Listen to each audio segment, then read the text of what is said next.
Dulu ngomong sih kayak jahat. Jadi nanti saya minta tolong teman-teman ya. Ini hari ini mungkin ada update ya. Dan karena ini itu kan terus apa berkembang ya. Nanti update ya mungkin disampaikan ya kendala-kendalanya apa ya. Karena selama ini kalau ditanya laporannya beres, tapi tidak kok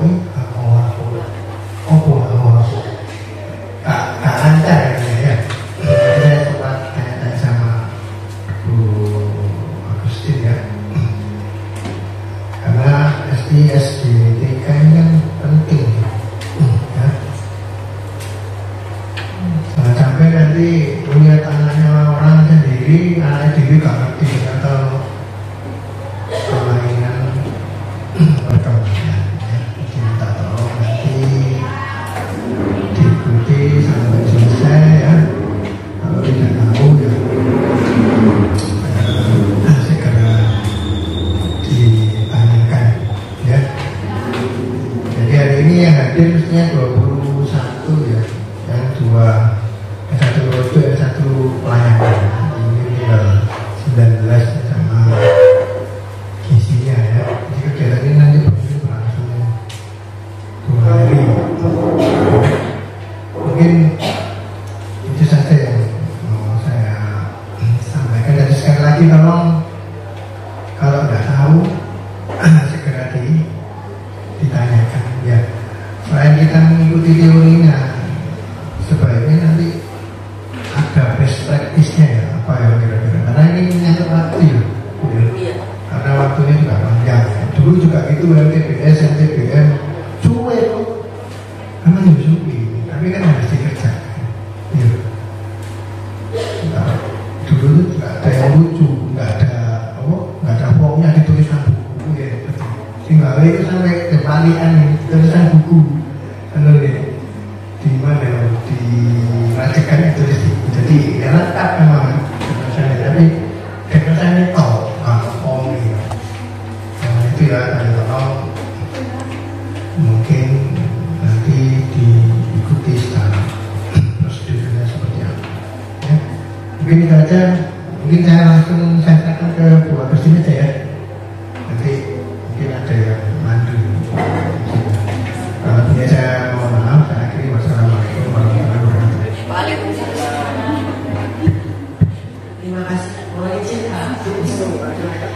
Baik, assalamualaikum warahmatullahi wabarakatuh. Waalaikumsalam warahmatullahi wabarakatuh. Ya semuanya. Ya, selamat menerima bagi izin. Juara. Paling traktiran aja ya. Apa yang Mbak Emi kayaknya ini. Oke, baik kita di sini bertemu kembali. Semoga tidak bosan ya karena Pak Dokter tadi saya bilang, aku senang ini. Ya, semoga tidak bosan untuk terus mengembangkan ilmu ya. Ini sebetulnya yang saya bawakan bukan lagi program yang baru ya, karena setiap bulan itu sudah dilaporkan dengan semuanya ya kan. Saya juga ada laporannya, pencatatannya juga sudah bagus. Ketika saya melihat kohortnya ini juga sudah dicatat, dibuat semuanya di SDGs gitu ya. Kemudian buku kekayaan juga dicatat. Jadi ini saya memberikan yang terbaru lagi dari program SDGTK. Ya, baik langsung saja kita mulai ya, tidak berlama-lama. Program SDGTK yang terbaru, kenapa saya tadi menanyakan apa ada Mbak Gisi gitu ya di sini. Baik, untuk mengawali materi ini adalah kebijakan. Mengawali dari materi pokok, kita juga harus tahu arah dan strategi kebijakan dan kesehatan dan isi pada anak balita dan anak sekolah. Karena konsepnya itu ya dimulai dari permasalahan TB, plastik dan stunting.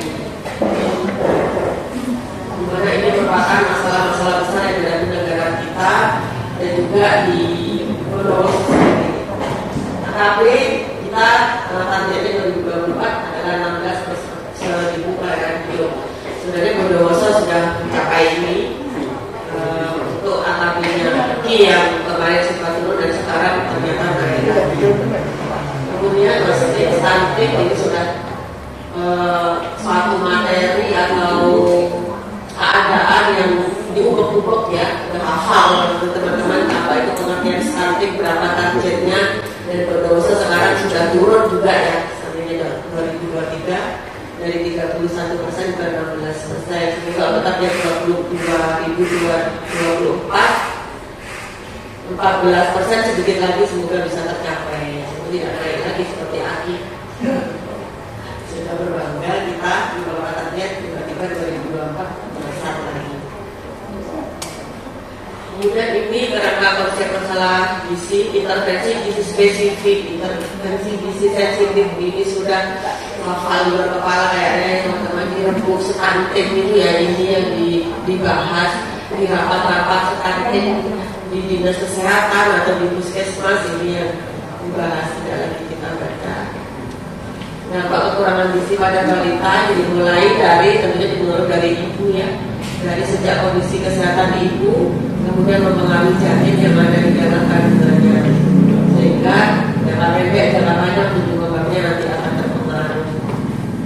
Tujuan pembawaan kesehatan ini bahasan di luarnya, mempercepat penurunan stunting, peningkatan intervensi yang bersifat preventif. Kemudian pada Perpres 72/2021 diintervensi gizi spesifik. Di sini ada yang namanya 90% balita dipantau tumbuh kembangnya.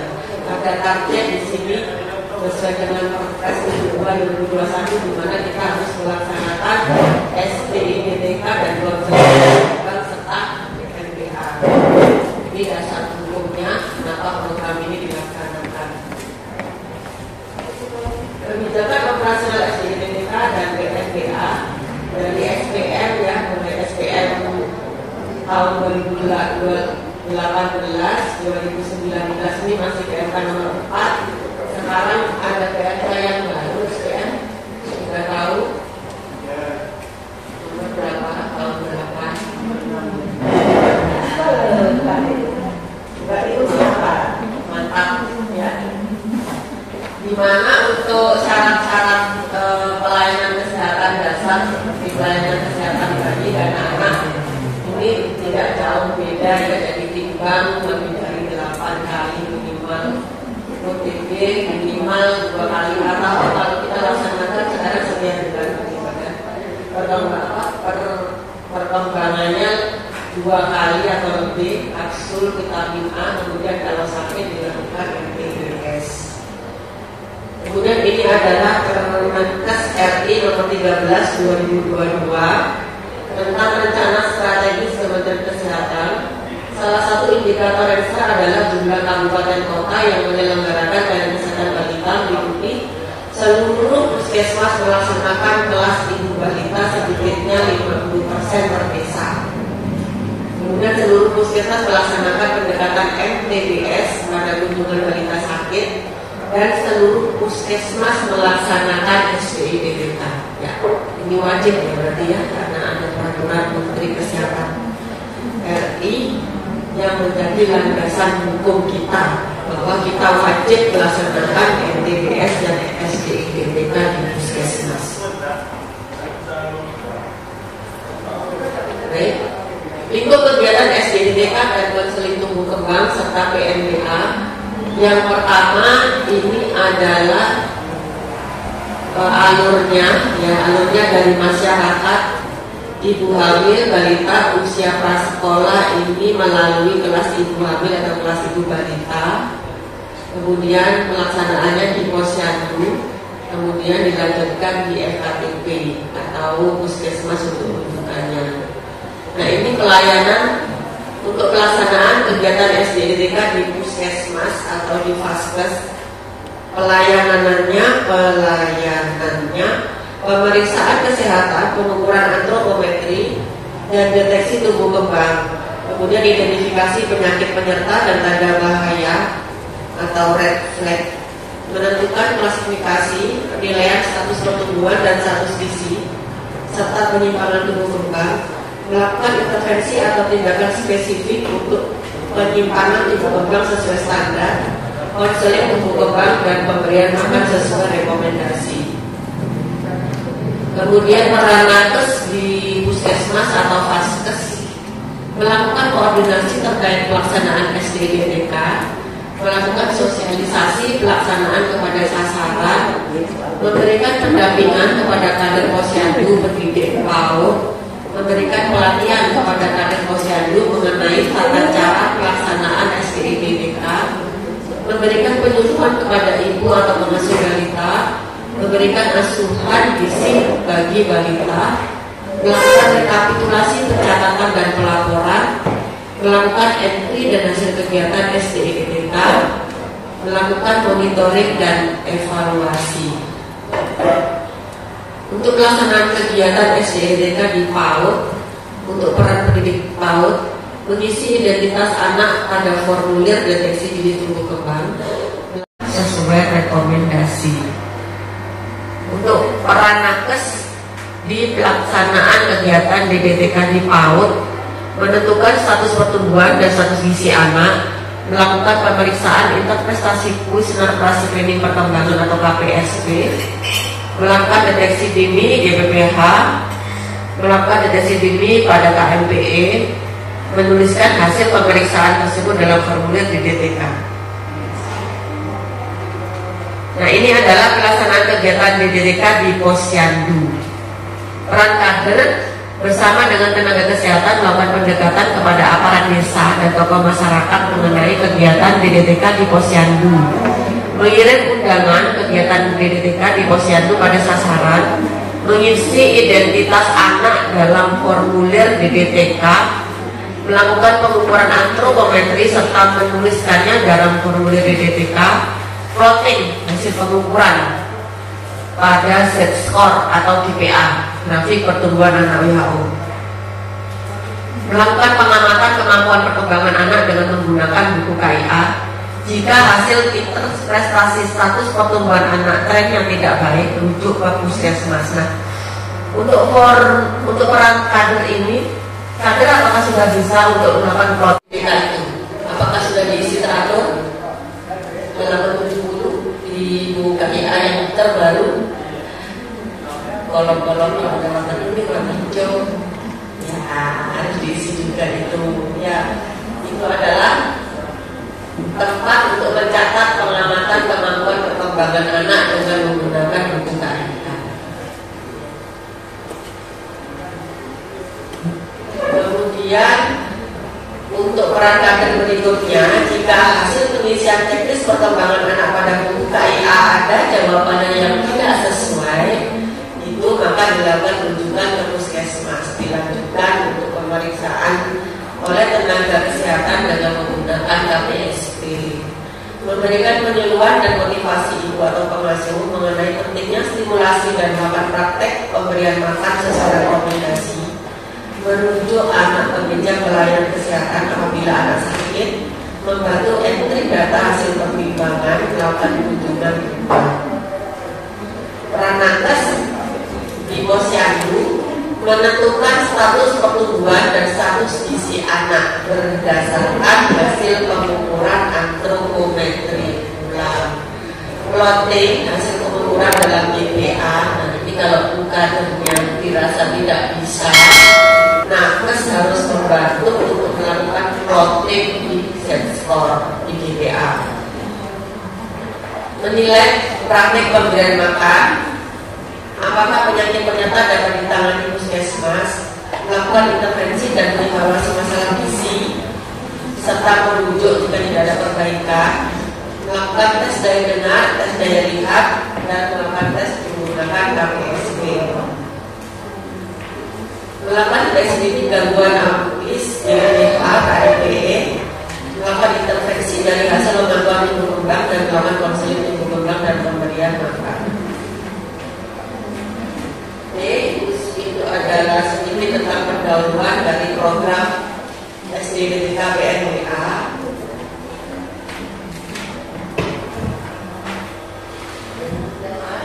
Kita masuk ke konsep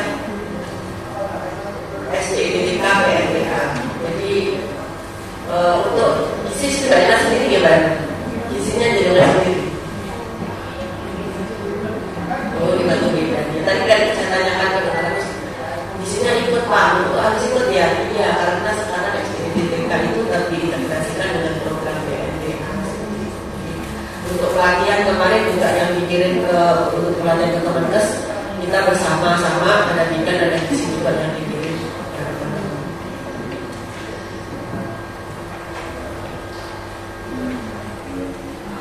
Nah, sekarang kita masuk ke konsep SDIDTK, konsep tumbuh kembang. Kegiatan SDIDTK sudah hafal teman-teman ya, apa singkatannya dari SDIDTK? Jangan sampai nanti ketika saya evaluasi lagi bisa jadi tekon apa SDIDTK ya?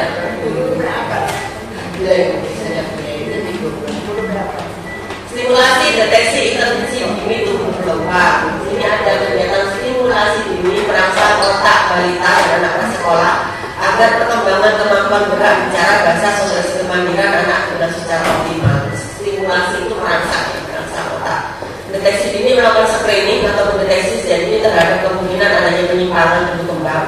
Intervensi dini melakukan koreksi dengan memanfaatkan plastisitas otak anak untuk memperbaiki bila ada penyimpangan tumbuh kembang agar pertumbuhan dan perkembangan anak kembali ke jalur yang normal. Rujukan ini merujuk atau membawa ke fasilitas kesehatan bila ada masalah penyimpangan tumbuh kembang yang tidak dapat diatasi dengan intervensi dini. Hal yang dilakukan oleh orang tua, pengasuh dan pendidik memenuhi kebutuhan dasar anak untuk tumbuh kembang yang optimal, melakukan kegiatan yang berkualitas dan komprehensif bagi anak melalui kegiatan SDIDTK. Tentunya di sini anak memang berbeda dengan orang dewasa ya, karena anak itu mengalami proses tumbuh kembang dari sejak konsepsi sampai akhir masa remaja. Pengertian pertumbuhan perkembangan ini sudah didapat mulai dari sekolah ya, sudah pintar semua ya teman-teman. Kalau pertumbuhan itu bagaimana? Bertambah tinggi, bertambah berat, seperti itu ya. Bertambahnya jumlah ukuran sel serta jaringan interseluler sehingga ukuran fisik dari struktur tubuh dapat diukur dengan satuan panjang dan berat. Kalau perkembangan ya bertambah pintar, bertambah cerdas. Pertamanya struktur dan fungsi yang lebih kompleks. Pertumbuhan terjadi secara simultan dengan perkembangan, saling berhubungan satu sama lain. Ciri-ciri tumbuh kembang. Perkembangan menimbulkan perubahan fungsi dan terjadi bersamaan dengan pertumbuhan. Ya kalau otaknya tumbuh, tentunya intelijensinya juga akan bertambah. Ya. Otaknya tambah besar, anaknya juga tambah pintar. Pertumbuhan dan perkembangan pada tahap awal menentukan pertumbuhan dan perkembangan selanjutnya. Ya misalnya seorang anak mengalami cacat pada kakinya, tentunya selanjutnya dia akan mengalami kesulitan di saat dia belajar berdiri, belajar berjalan. Gitu ya. Jadi pertumbuhan awal itu, perkembangan awal itu sangat berpengaruh ke selanjutnya. Apalagi kalau misalnya tidak terdeteksi dan tidak ditangani, ya jadi akan berlarut-larut. Makanya kegiatan kita kali ini tujuannya untuk mendeteksi secara dini, kemudian mengintervensi atau merujuk kalau itu masalahnya berat. Kemudian pertumbuhan dan perkembangan mempunyai kecepatan yang berbeda. Ya, contohnya anaknya sama tiga satu ya gimana ya? Apa yang ada tiga, dua, tiga. Kaisa anaknya tiga, itu sama apa enggak pertumbuhan dan perkembangan anaknya? Enggak sama. Contohnya yang enggak sama gimana ya?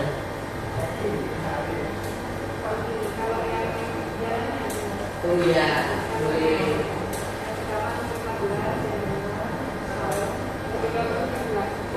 Berarti yang ketiga ini aku Jodohi, bener ya. Ada ibunya sudah terpapar yang tumbuh-tumbuhan loh ya, ketika ya.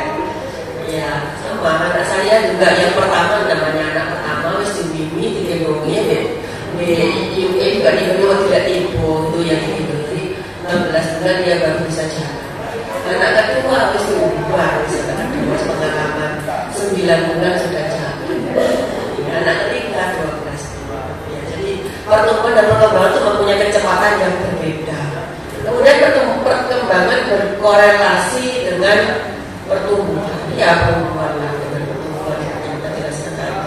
Perkembangan mempunyai pola tetap dan memiliki tahap yang berurutannya.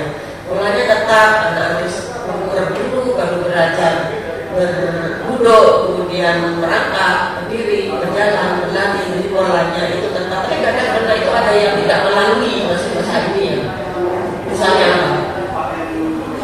tidak rangkak, misalnya ngesot, ya, kadang tidak melalui, tapi rata-rata polanya itu tetap menggunakannya.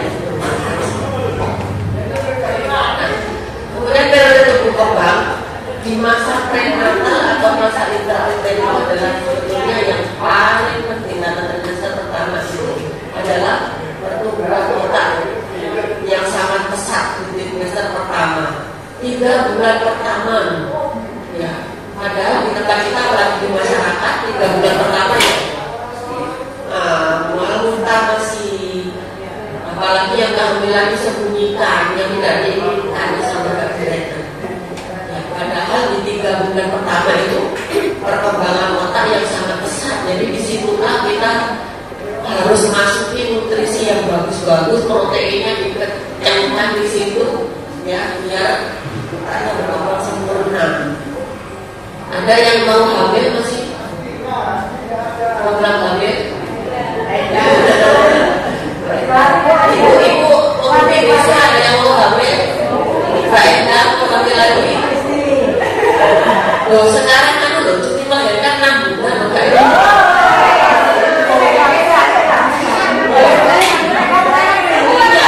Cuti melahirkan 6 bulan yang mana? Ayo, kita berdua bersama. Enggak ada yang susah. Ya, jadi kalau misalnya mau hamil ya, perhatikan 3 bulan pertama ada masa kehamilannya. Kalau wanita ya juga aja ya, proteinnya harus masuk yang sebanyak-banyaknya. Kemudian masa bayi adaptasi terhadap lingkungan, perubahan sirkulasi darah dan organ-organ mulai ya sudah di masa bayi. Kemudian di masa anak itu kecepatan pertumbuhannya mulai menurun, tetapi di situ dia mengalami kemajuan perkembangan motorik dan fungsi ekspresi ya, 1 sampai 5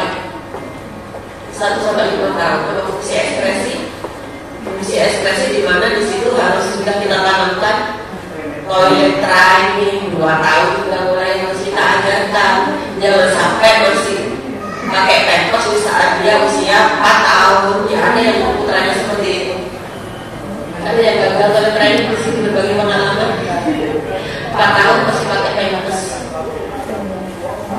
Pernah itu pengalaman dokter spesialis anak, salah satu dokter spesialis anak menceritakan saya. Jadi anaknya itu sampai dengan usia 2 tahun. Ada yang anaknya di bawah 2 tahun masih ada Pak? Yang di bawah 2 tahun? Tidak. Udah tuh ya?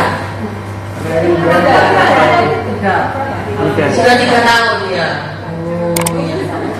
Kalau sudah tapi masih ada Pak, 80%, 15% berikutnya sampai 5 tahun. Nah, masih Indo period, masa emas golden period itu masih ada. Nah, yang mulai dalam kandungan sampai 2 tahun ini mau kita bentuk anak kita menjadi pintar itu ya di sini itu sudah terserah kita ya. Mau kita bentuk anak ini mau menjadi apa? Jadi pengalaman saya kemarin itu waktu ngantar anak itu ya di Atakwa. Nah saya sudah ada Atakwa. Nah pagi anak saya berangkat jam 6 sudah berangkat pagi. Itu ada ibu-ibu itu di serambi masjid itu tuh nyinauni anaknya. Nah mungkin dari itu seperti tekoni kayak sana. Anak itu dicapres.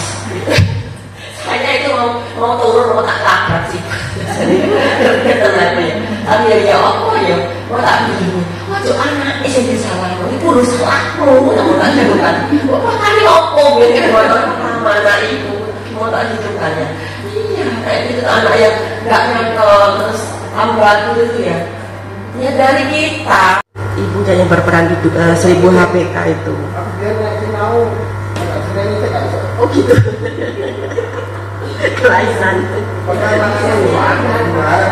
Tapi akhirnya jadi dokter ya kan. Ya, berarti kan ya aslinya itu genetiknya itu bagus. Nah ini jadi 80% perkembangan otak itu ada 2 tahun pertama, selanjutnya 15% selanjutnya sampai dia berumur 6 tahun dan 10% berikutnya ada setelah kita dewasa seperti ini. Ini adalah gambaran dari saraf-saraf otak. Semakin dia ruwet kayak gini itu semakin dia pintar ya. Berarti dia banyak nutrisi, banyak kasih sayang, banyak stimulasi. Saya kira tambah ruwet itu apa ya kayaknya. Banyak program, banyak tuntutan itu tambah ruwet juga ya. Untuk perkembangannya minimal dilakukan 2 kali dalam 1 tahun. Faktor yang mempengaruhi pertumbuhan dan perkembangan ya genetik, ya pastinya. Untuk genetik kalau sudah bapak ibunya berkulit hitam kayak gini ya anaknya nggak mungkin kayak mempengaruhi pertumbuhan dan perkembangan anak selanjutnya. Tujuan dan manfaat untuk mengapa tumbuh kembang tujuannya untuk meningkatkan, mengidentifikasi gangguan tumbuh kembang sedini mungkin sehingga dapat dilakukan tindakan lanjutan atau koreksi sebagai tindakan pencegahan dan promotif sebagai sarana pemantauan pelaksanaan program gizi dan KIA. Fungsinya bagian dari proses penapisan, kesempatan bagi ibu atau pengasuh untuk mendapatkan edukasi dan konseling, sarana membangun program gizi dan KIA secara komprehensif sebagai titik tolak dalam pelaksanaan program gizi dan kesehatan lainnya. Manfaatnya untuk ibu dan pengasuh mengetahui tumbuh kembang anak secara teratur, dapat meningkatkan kemampuan dan keterampilan dalam memberikan asuhan, dapat memperoleh layanan kesehatan lainnya. Kemudian manfaatnya juga bisa dirasakan oleh masyarakat dan dinas kesehatan lainnya. Kemudian untuk aspek pertumbuhan yang dipantau ini akan dibahas tuntas besok bersama Bu Afifah di Disia untuk tentang aspek pertumbuhan, di mana di situ akan menilai dari pertumbuhan membandingkan berat badan menurut umur, tinggi badan menurut umur, lingkar kepala, kemudian indeks PBU untuk mengukur klasifikasi pendek, sangat pendek atau tinggi. Nah ini bisa akan dibahas oleh Bu Eva. Kemudian akan kita bahas aspek-aspek perkembangan yang akan dipantau meliputi gerak kasar atau motorik kasar, juga aspek berhubungan dengan kemampuan anak melakukan pergerakan dan sikap tubuh yang melibatkan otot-otot besar. Misalnya duduk, berdiri, berjalan, naik tangga, motorik kasar. Motorik halus itu aspek yang berhubungan dengan kemampuan anak melakukan gerakan yang melibatkan otot-otot kecil, misalnya mengamati sesuatu, menjepit, menulis. Gerak kasar, gerak halus, kemampuan bicara, bahasa, dan sosialisasi kemandirian itu yang akan kita nilai dalam perkembangan. Nah, kita masuk di konsep implementasi SDID3. Di mana SDID3 itu diimplementasikan, dilaksanakan di dalam gedung dan di luar gedung. Di dalam gedung itu di Puskesmas, Polkesdes, Pustu, kalau di luar gedung di Posyandu atau di DKP, PAUD atau di kelas balita. Alurnya kalau di luar gedung ya sama seperti alur Posyandu. Ya, 5 meja yang dilaksanakan teman-teman semuanya. Kemudian kalau di dalam gedung Puskesmas, kegiatan dilaksanakan sesuai alur pelayanan. Ini bisa dimonitor di Pustu juga ya. Tenaga kesehatan melakukan wawancara dan pemeriksaan serta pengukuran antropometri, dilanjutkan pemeriksaan tumbuh kembang. Jadi SDID3, stimulasi deteksi intervensi tumbuh kembang. Jadi pertama kita melakukan pengukuran antropometri dulu, kemudian diploting, lalu di status gizinya ya ditentukan. Kemudian baru kita memeriksa SDID3. Nah, bagaimana pelaksanaannya? Ya, pengalaman, walaupun sudah tercatat di kohort, ya rapi pencatatannya di SDDS, dilaporkan setiap bulan. Di mana melaporkannya teman-teman? Bukan, dilaporkan di mana? Pelaporannya di LB3 itu adalah pemeriksaan yang pertama kan, ya. Kemudian di PBS itu yang paripurna. Karena kalau gaji itu dilaksanakan 4 kali, kalau balita dilaksanakan 2 kali dulu. Kan berarti kan harus dilaksanakan ya. Tapi ketika kita monet, pas kita menjadi itu tadi berdasarkan cerita gitu. Jadi pakai apa? Pakai kuncingan, mana buku panduannya? Ketemu ya. Padahal kita tidak bisa tanpa buku panduan ini berdasarkan cerita. Mutlak harus punya. Nggak bisa tidak pakai buku panduan. Nah dari situ kita tarik kesimpulan bahwa pelaksanaannya itu ternyata belum maksimal. Ya, Kemenkes sendiri juga melakukan evaluasi di beberapa daerah, beberapa puskesmas, dan juga menemukan ketidakmaksimalan di sini dalam program dan pelaksanaan pendidikan. Jadi beliau-beliau yang di atas itu menjawab dari ketidakmaksimalan ini, sehingga sekarang di BPTK yang terbaru kita itu hanya disuruh memeriksa pada kelompok usia ini saja.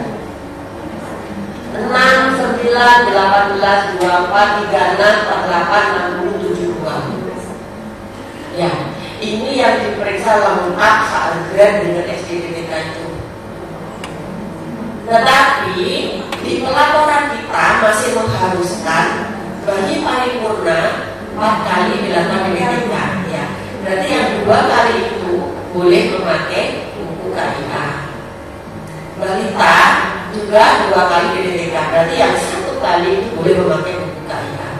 Jadi ini di usia balita hanya 1 kali setiap tahun. Ya, bagi kita ketemu di 69.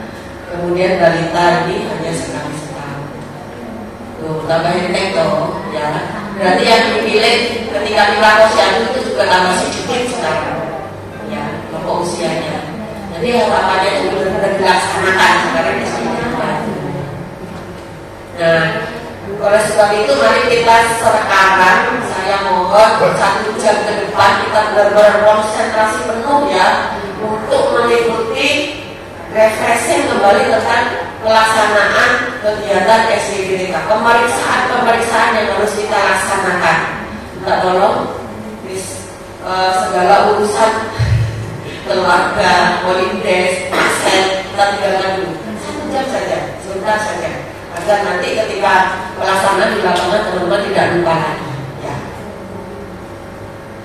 Oke, sarana dan prasarana di BPTK tenaga kesehatan, kader, pendidik, orang tua, sarana prasarana yang lain, peralatan antropometri, buku KIA, buku pedoman, alat tulis, media KIT, lokasinya bisa di posyandu dan di fasilitas. Nah, sekarang langkah-langkah pelaksanaan kegiatan SDDK. Untuk yang pertama, saya ingin memetakan, menginventarisasi kekayaan teman-teman di sumber beringin ini tentang program SDDK. Di sini berapa desa? 6 desa, ya, 6 desa. Nah, kemudian inventarisasi sarana dan prasarana. Untuk buku panduan sudah punya semua desa. Buku panduan yang seperti ini dibawa sekarang, ibu-ibu saya silahkan dikeluarkan. Ini punya puskesmas. Silahkan dikeluarkan. Yang tidak punya tidak usah malu teman-teman, tidak punya. Anak sih ibu puskesmas pakai.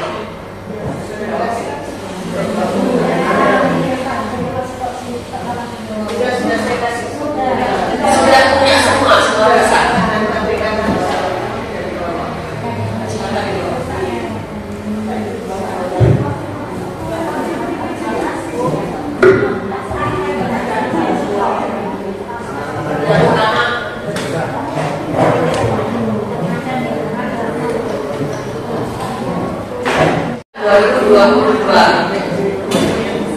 Seperti ini yang terbaru berarti ya, ini saya berterima nama Agustin ini selalu saya nyetak sendiri ya. Kalau pencetak harganya saya tanyakan cuma 380 harganya. Tapi teman-teman di KP kemarin punya semua yang baru ini Shopee 90.000. Iya. 40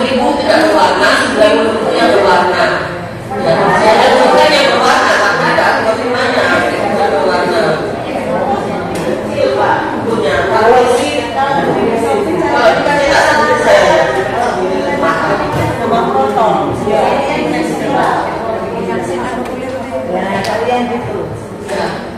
Kalau di luar miliar ya. Dia kecil. Kalau yang besar 187 dok. Kayak yang hijau itu yang besar kan? 187. Oh, katanya betul punya ya. Sebenarnya saya aja karena di PMB itu ya kita masalah pendidikan ya harus punya ya. Apalagi di sini ada PMB yang oknum nih. Harusnya punya. Jangan ini suami saya. Teman-teman yang saya presentasi PMB-nya itu ada di suami semua. Jadi kita juga harus punya buku pedoman ini. Kita nggak bisa dengan pendidikan ada buku pedoman ini. Saya pun sudah pelatihan pada pendidikan ada apa-apa. Itu memang nggak harus apa kayak PBS ini. Kita harus baca dan di 2022 ada dua macamnya, ada buku bagas sama buku pedoman. Saya sarankan untuk belinya buku pedoman saja. Ya, buku bagas. Karena kalau buku pedoman itu ada teori-teorinya. Baik, kemudian sarana buku pedoman sudah punya semuanya. Buku cetakan yang ini yang ada tidak akan kita manfaatkan, tidak ada sama sekali. Kemudian sekali dikit, saya minta satu nama juga sama juga orang desa. Semua desa sudah punya semua desa. Aku tidak punya, tidak asal. Sudah ya, 6 desa lengkap sedikitnya. Lengkap.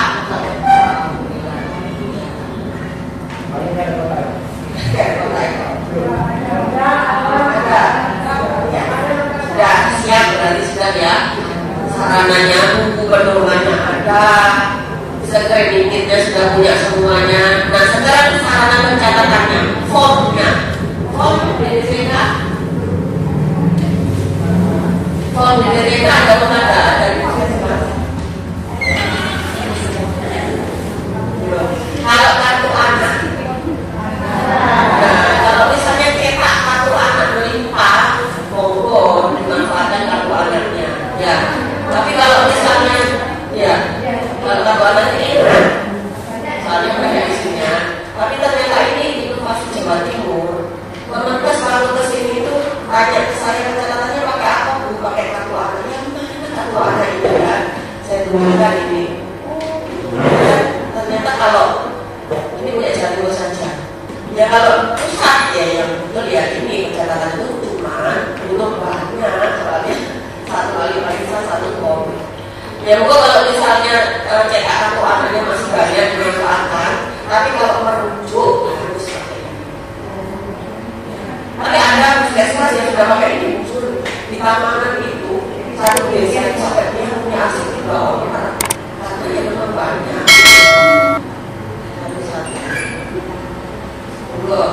Ada kartu anak, kartu form. Kemudian kita lanjut ke diseminasi informasi berkala kepada seluruh tenaga kesehatan di puskesmas dan jaringan terkait dengan SDDTK. Ini terkait berhubungan dengan persiapan sumber daya manusia. Yang sudah pernah pelatihan di sini SDDTK? Tidak ada pelatihannya dulu pelatihannya SDDTK sendiri ya Pak? Atau pelayanan anak SDDTK? Pelayanan anak kayaknya Pak Rosa. Berarti pernah? Belum. Kala-karya di BPK. Kala-karya pernah ya? Pernah kala-karya di puskesmas pernah kala-karya. Sudah pernah di kala-karya itu ya. Atau yang fresh dari juga yang enggak pernah dapat ilmu di BPK sama sekali. PNS baru yang sudah pegang desa ada. Tidak ada ini. Jadi pegang desa belum dapat SDD pernah ilmu di BPK. Terus sama kok bisa nggak tiba?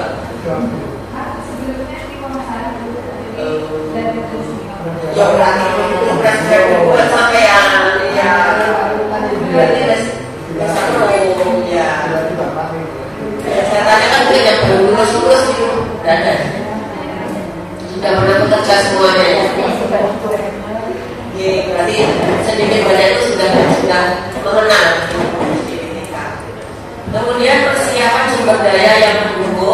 kesiapan logistik, ini tadi sudah kita bahas, biaya operasional dan ruang pelayanan di GDK. Ada ruang pelayanan.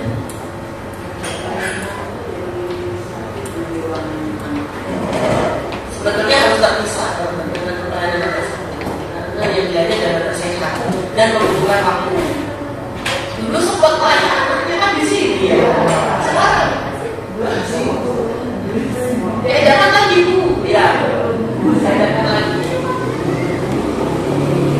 Jadi setelah ini kan harus siap untuk menerima rujukan SDGDK, ya. Lingkungan disediakan atau ruangan khusus. Pojok lapas ya kan, di bawah. Tapi kayak pojoknya itu ya Pak ya, jadi pojok lapas ya. Ya itu bisa dimanfaatkan untuk pelayanan GDK. Ya, ambil namanya yang disiplin meluas saya dan terus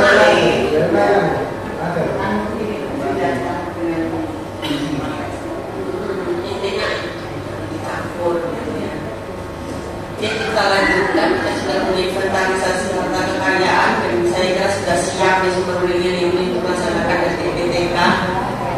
Nah, di dalam pengukuran pertumbuhan, perkembangan, yang pertama kita lakukan adalah penghitungan usia.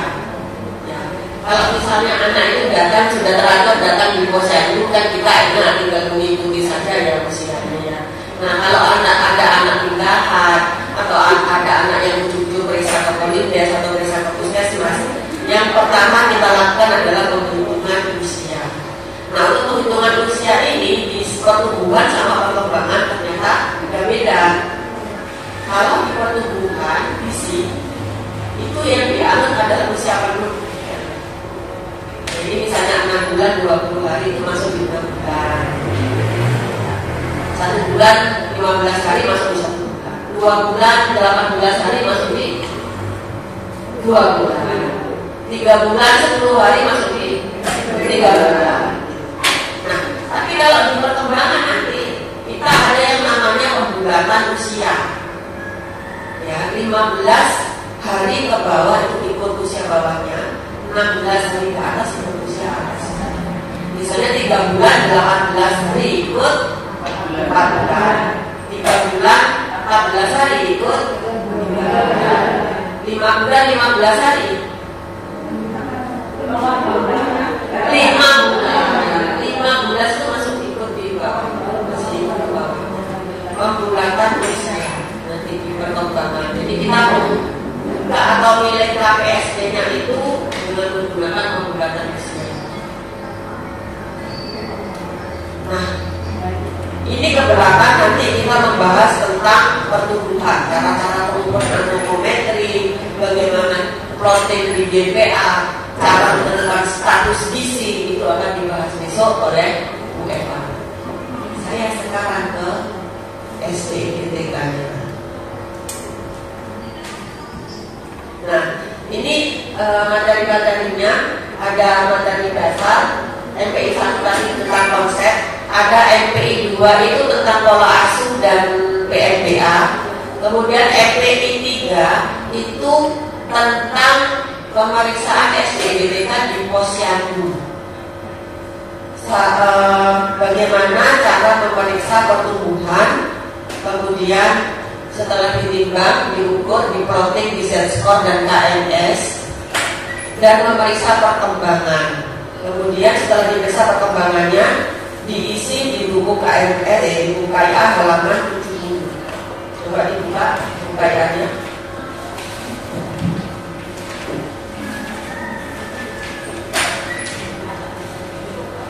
Dibuka buku KIA halaman 70. Ya, sudah. Nah, jadi ini adalah kegiatan pemantauan tumbuh kembang di posyandu untuk mengisi ini, di mana yang kolom yang berwarna kuning di samping kanan itu yang mengisi adalah siapa yang mengisi? Kolom-kolom yang berwarna kuning, orang tua atau kader ya. Di situ isinya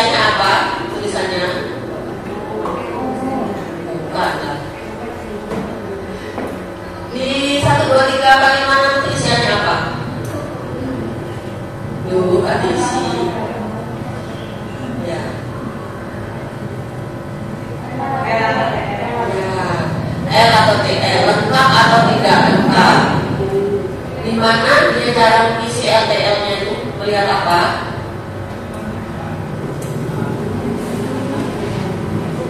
Melihat kemarin masa tatanan kan gitu ya, sudah lupa lagi. Nah, berarti tidak diisi, tidak langsung. Coba butuh refreshing. Melihat apa teman-teman? Ayo satu baca tiga. Ya, dengan teknis perkembangan yang di belakang, ya, perkembangan teknis perkembangan yang di belakangnya sesuai dengan kelompok usia itu di checklist. Kalau semua dia itu dicetak itu berarti isinya L atau L. Kalau ada satu saja tidak, itu isinya TL. Nah, yang isinya kalau misalnya L itu lengkap itu ada di kolom nomor 3, 6, 9, 10, 15 itu harusnya isinya L semuanya. Kalau di situ masih TL, itu harus dilanjutkan pemeriksaan KPSP oleh bidan. Ya. Tapi kalau TL itu ada yang di pinggir sebelah kanan itu masih usia 1 bulan, 5 bulan, 7 bulan itu kalau isinya masih TL itu masih 5 minggu. Jadi dia masih belum bisa di situ. Ya. Tapi kalau sudah di pinggir sebelah dan pokoknya usia 3 bulanan itu harus L semua isinya. Harus bisa. Jadi menggunakan buku KIA ini tugasnya kader atau orang tua. Jadi alurnya yang sudah berjalan, saya melihat kemarin supervisi di Puskesmas Pekanbaru itu salah satu posyandu. Jadi dari rumahnya sudah membawa isian ini. Jadi begitu di meja pendaftaran itu ibunya datang langsung membuka ini dibersani di sini. Oh sudah diisi Bu ya, oh ya lengkap sudah. Ya, gitu ya. Jadi ini sudah membawa dari rumah isinya. Kalau misalnya memang belum diisi, ada yang wajib mengisi ditanyakanlah sesuai checklist gitu. Baru ini dibawa ke meja bidan. Itu alurnya kalau yang sudah jalan. Ya. Jadi ini pemantauan tumbuh kembang di posyandu saya lewati materinya karena saya anggap teman-teman sudah pintar, sudah dilakukan. Jadi tidak saya berikan lagi. Ya. Kemudian yang ada 2 materi di situ, yang kedua materi tentang buku KIA kecil. Sudah pernah disosialisasikan KIA kecil. Apa yang ini sosialisasi? Materinya tentang dari prematur berdasarkan sudah berlakukan geser impor. Karena di sini beda nanti jatuhnya kita perlu berinvestor.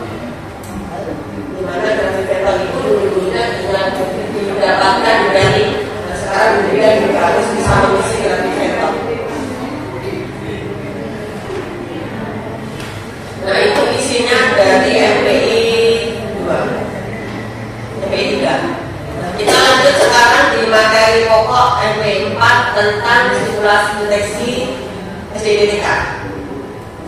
Sebelumnya saya ingin tahu kemampuan teman-teman dalam pelaksanaan SDDTK di Puskesmas maupun di Polides maupun di posyandu, ya, bagaimana kemampuan teman-teman dalam pelaksanaannya.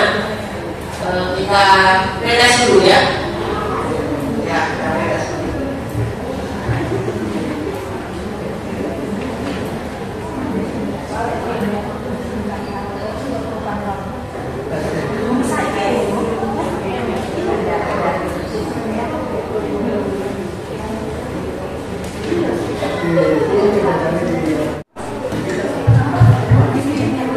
Sudah Bu?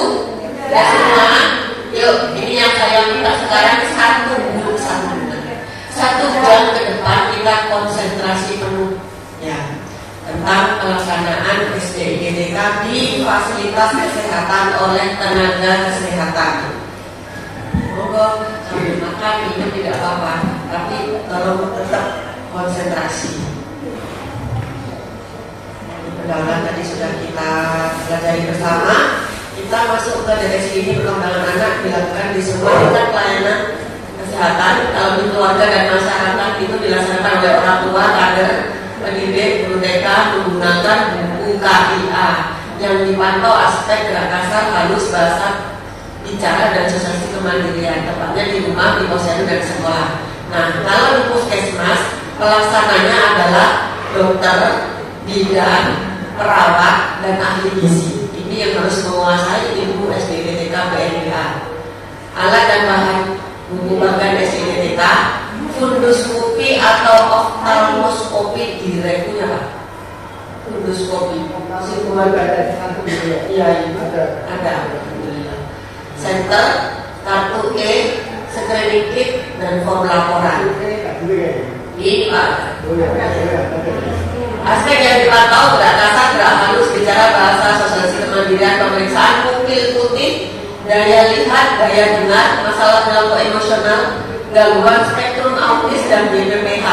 Tapi yang tidak bisa menjawab pupil putih pramerah ya. Itu memang di DDTK yang terbaru.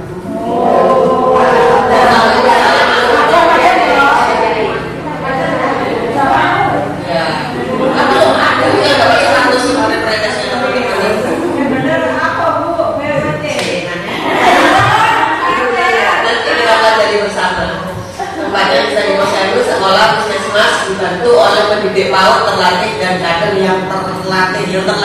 Jadi kalau tidak terlatih itu kader sama guru itu nggak boleh pakai KPSP ya. Kader sama guru itu pakai KIA. Ya.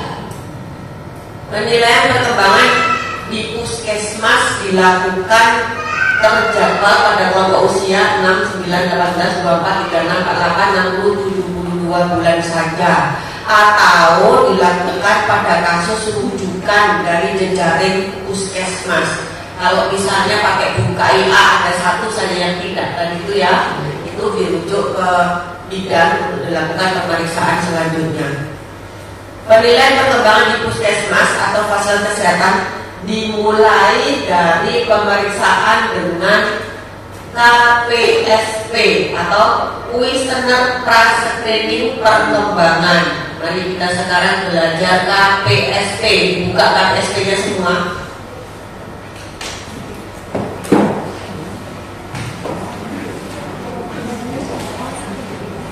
KPSP berisi berapa pertanyaan? Berisi berapa pertanyaan? 9 atau 10 pertanyaan. Ada satu kelompok jadi yang 9 pertanyaan, yang lain 10 pertanyaan ya. 10 pertanyaan di kelompok umur yang sudah ditetapkan di situ. Kalau di buku KIA kita ada rentang usia ya, 3 sampai 6 bulan. Ya, 6 sampai 9 seperti itu. Kalau di KPSP itu sudah ditetapkan usianya 3 bulan, 6 bulan, 9 bulan, 12, 15, 18, 21 seperti itu.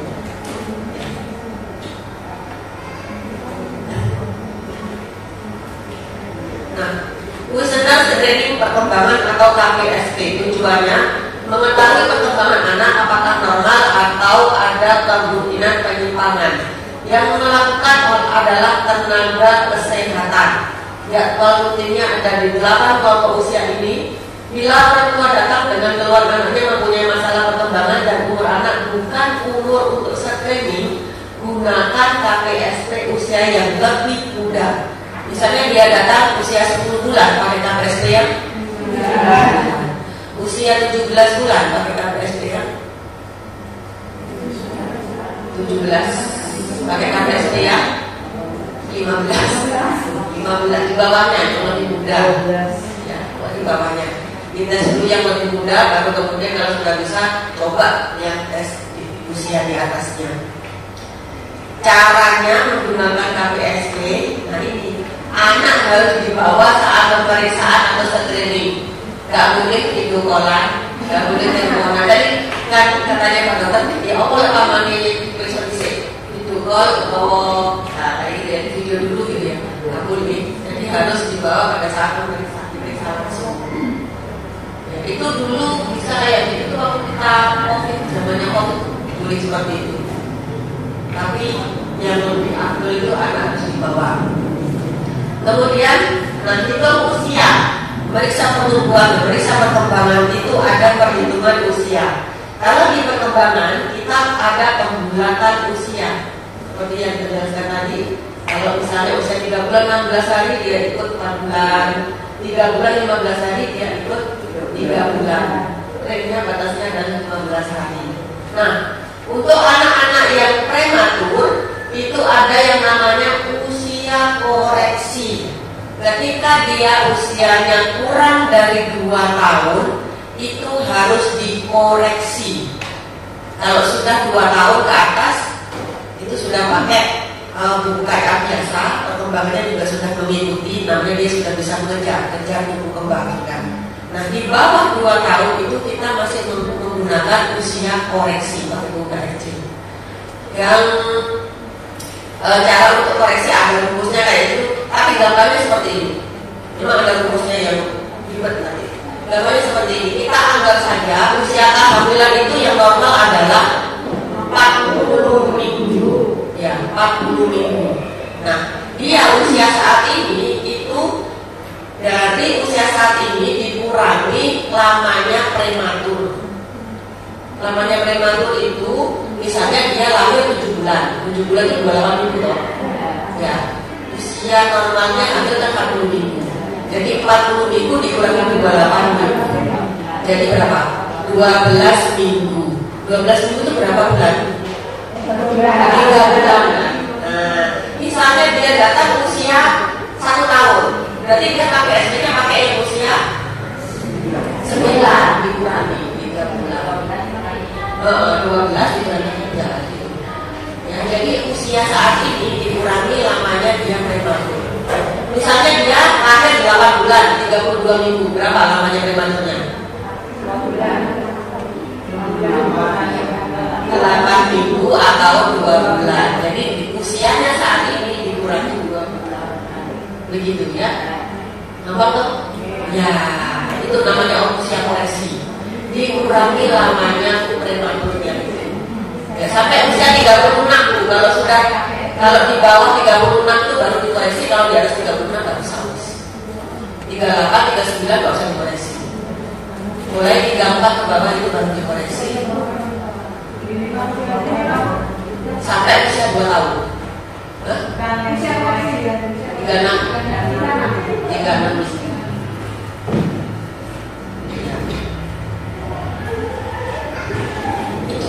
Gampangnya seperti itu sebenarnya. Sudah ya, bisa ya. Tinggal usia saat ini dikurangi lamanya prematurnya saja. Nanti kalau sudah 2 tahun, udah nggak usah dikurangi. Sudah ya, kita. Iya, di bawah 2 tahun jadi presiden.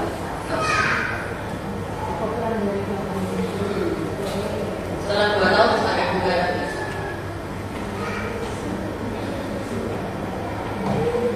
Lanjut ya.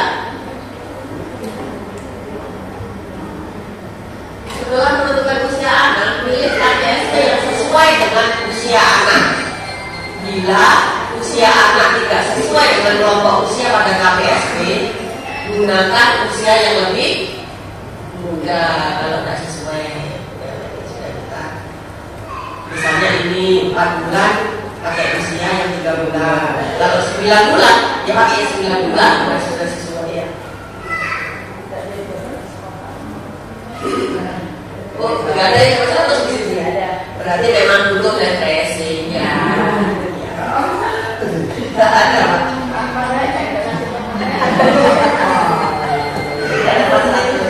Memang butuh refreshing ya. Oke, berarti saya nggak salah lagi sama musik.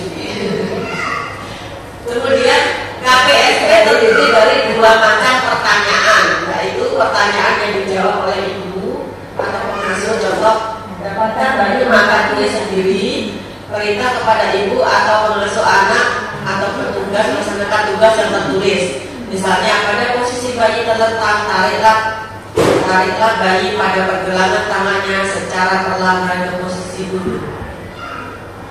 Coba, siapa yang punya anak 3 tahun tadi? Mbak Rizka, ayo dibaca 3 tahun setengah kan? 2 tahun setengah berapa? 2 minggu.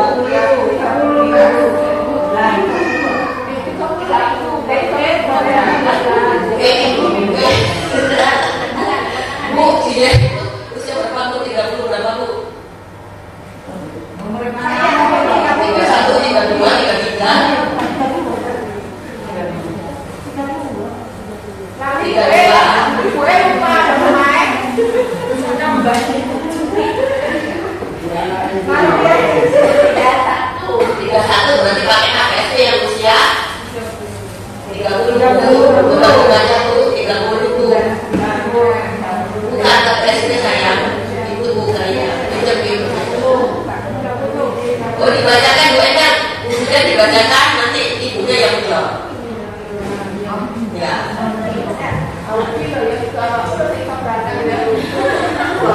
Bukan tidak saja. Tidak yang membaca. Tapi ibunya yang menjawab. Iya.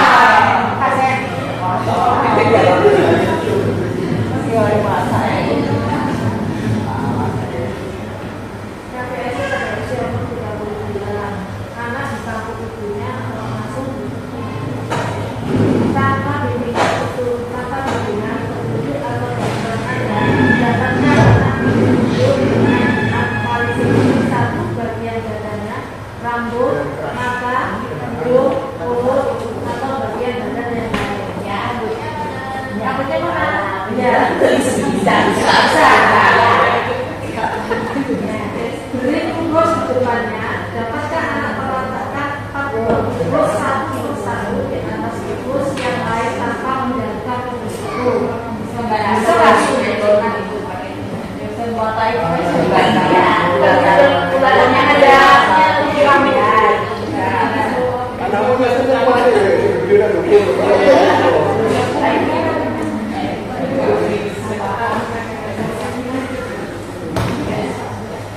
Apakah anak dapat menyebut dua di antara gambar-gambar ini tanpa bantuan?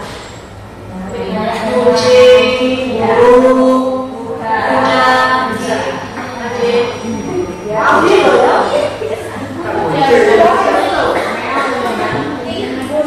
bila diberi pensil, apakah anak mencoret-coret kertas tanpa bantuan atau penunjuk?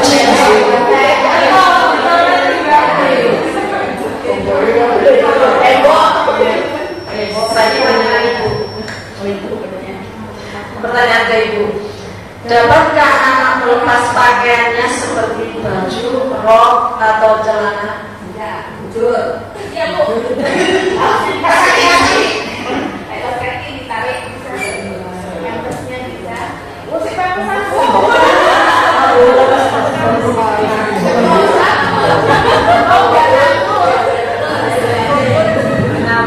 Dapatkah anak berjalan naik tangga sendiri?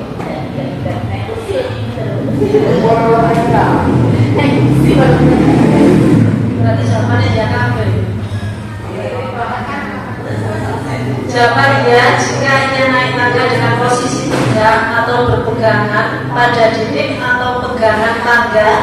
Jawabannya tidak, jika ia naik tangga dengan merangkak atau Anda tidak membolehkan anak naik tangga atau anak harus berpegangan pada seseorang. Naik tangga sendiri kan dibolehkan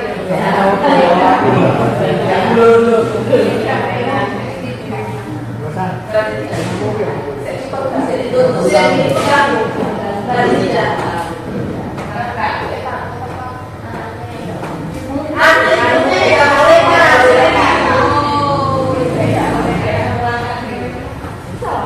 naik sendiri dan merangkak, bukan pegangan jalan ke tembok. iya itu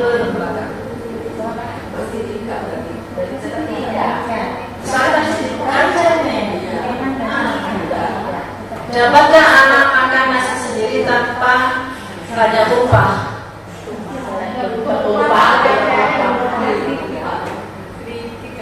Biasa diulang pasti. Iya.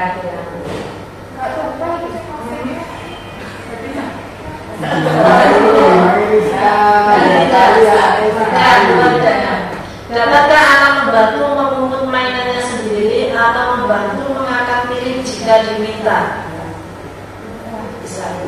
Dapatkah anak menggunakan dua kata pada saat berbicara seperti minta minum, mau tidur, terima kasih, dan tidak ikut tidur? Bisa minum.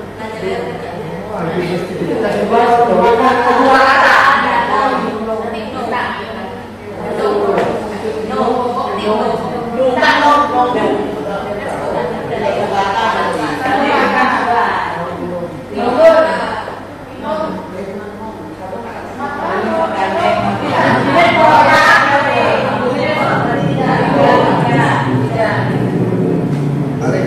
dapatkah anak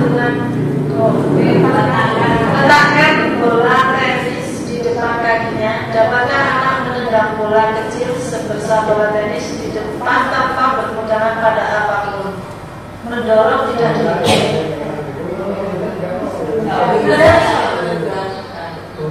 menendang.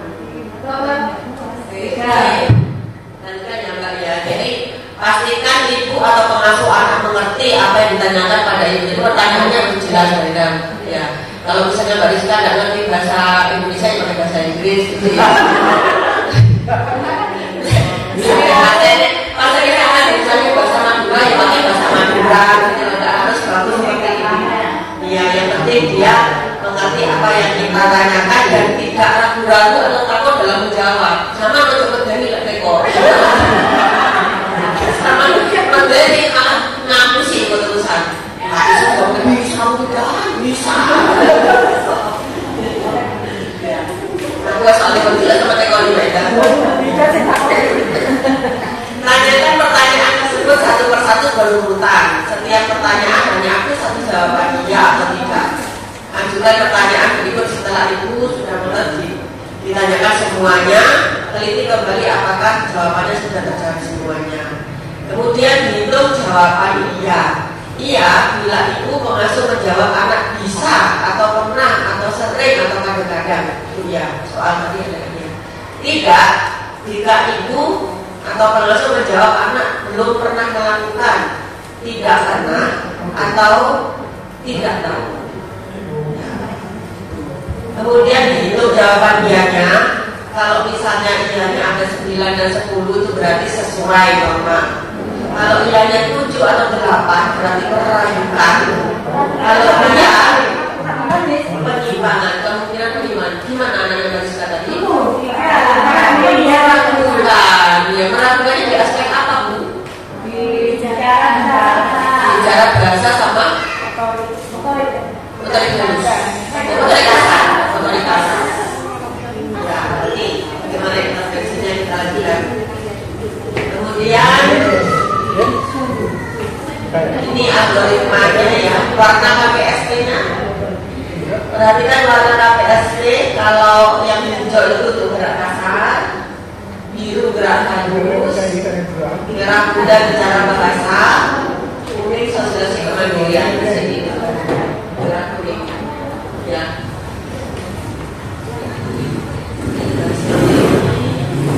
Kalau misalnya dia 9 atau 10 sesuai hijau sama dengan MTDSD ya. Kalau dia 7, 8 itu meragukan, jawaban dia 6 atau kurang, kemungkinan penyimpangan harus dihijau. Kemudian pada saat kita menggunakan KPSP, kita memerlukan alat bantu yang namanya adalah screening kit SDI-DTK. Seperti ini bukan APE, ini adalah screening kit yang di situ sudah diatur oleh KMK, ada keputusan Menteri Kesehatannya. Jadi di sini ini masing-masing ini tidak boleh diganti-ganti. Misalnya bonekanya diganti boneka Barbie itu sama ini ya kalau diganti-ganti ya. Boleh diganti warna kuning kau lah yang merah ya. Jadi ini sudah ada KMK-nya. Nah, apa saja peralatannya? Coba kita lihat satu persatu.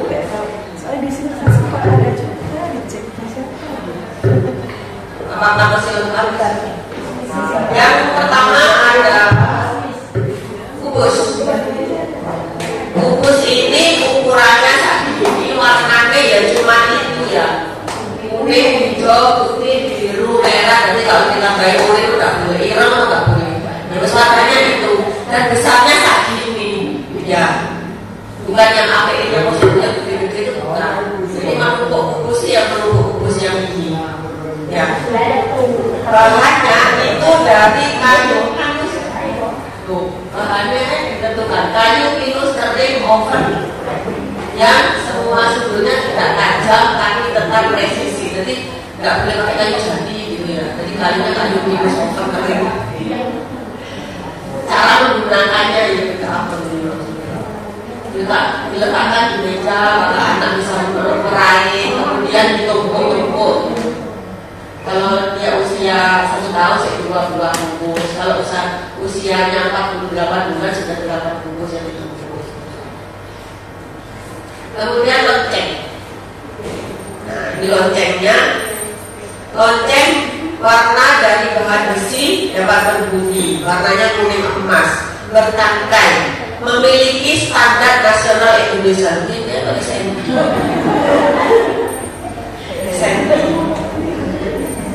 caranya ini pemeriksaan untuk menghadap lagi disembunyikan ini ya.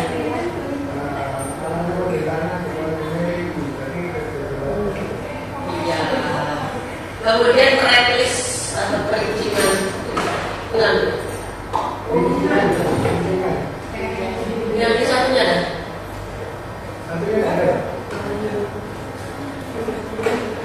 Tracklist perincian bahannya dari plastik. Jadi harus plastik. Harus kalah.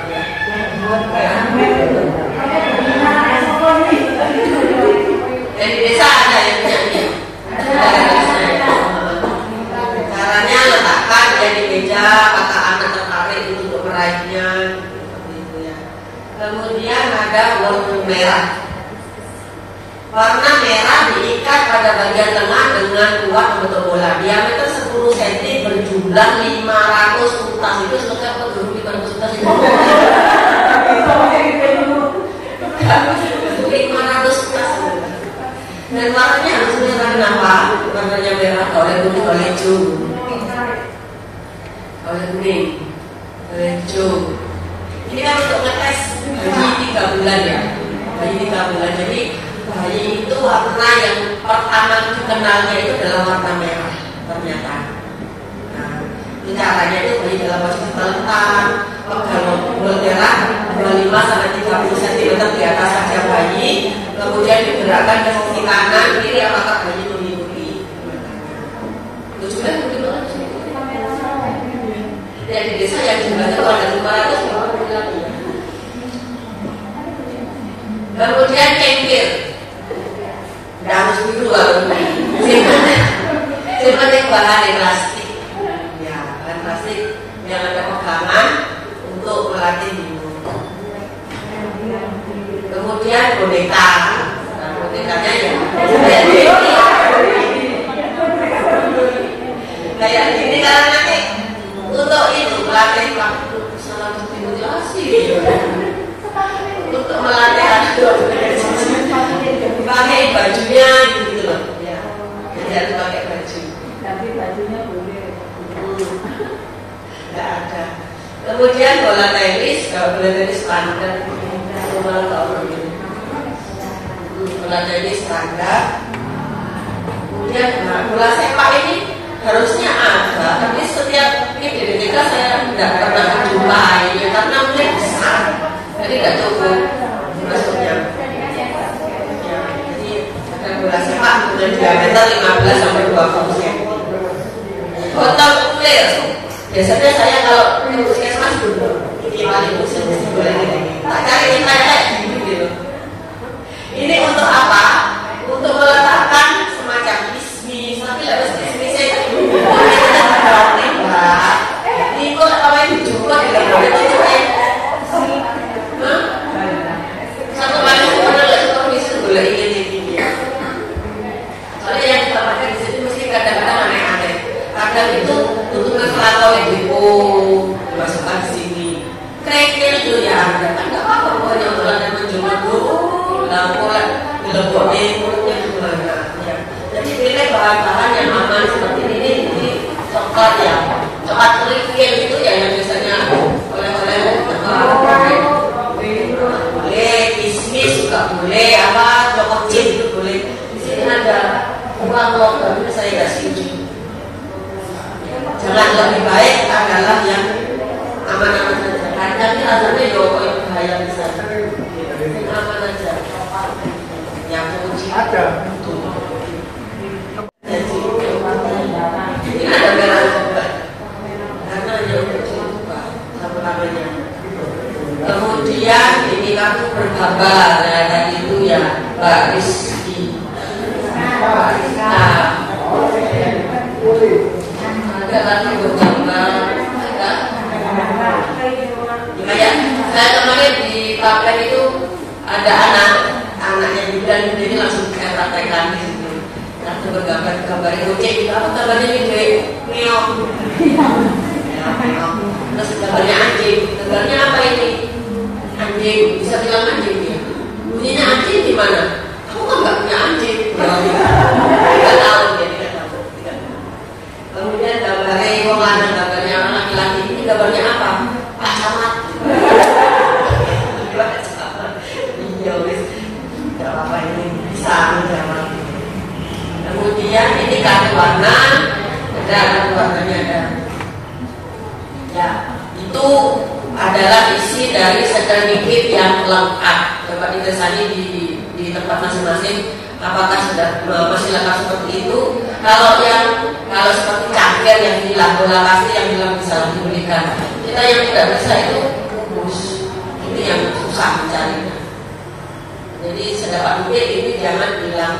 Makanya sekarang itu kan kita ada ini ya, ada bantuannya di KPSD di atasnya itu kan alat yang dibutuhkan saat itu apa. Jadi tidak harus ini dibawa di surat apa dengan realek itu tidak bisa. Jadi cukup yang dibutuhkan saat itu apa, dikeluarkan yang dibutuhkan saja. Biar tidak hilang. Sudah paham KPSD ya Bu? Ya, paham ya.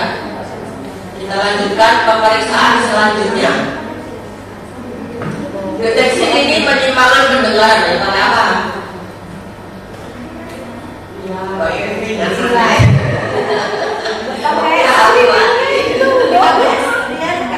Oke. Ayo, bulan lagi. Ya. Setelah kita belajar KPSD. Baik ini. Sekarang kita di deteksi penyimpangan pendengaran ya. Mbak Ustaz, ayo. Ini kadang-kadang yang sering itu kita saya kalau misalnya ke wilayah penyimpangan pendengaran, tujuannya menemukan gangguan pendengaran sejak dini agar dapat segera ditindaklanjuti untuk meningkatkan kemampuan daya dengar dan bicara anak. Setiap 3 bulan pada bayi kurang dari 12 bulan dan setiap 6 bulan pada anak usia 12 bulan. Pelaksananya tenaga kesehatan, guru TK, pendidik PAUD, pelatih tugas kesehatan. Kemudian caranya menggunakan apa? Ada instrumennya, ada pertanyaan-pertanyaan yang harus dijawab sama dengan KPSD. Halaman berapa? Menemukan?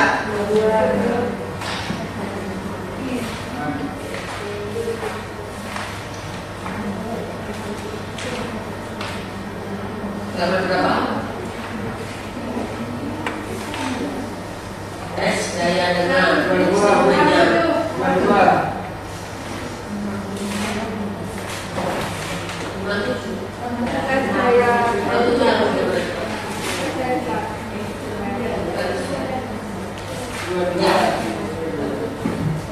Instrumen tes daya dengar punya saya halaman 71.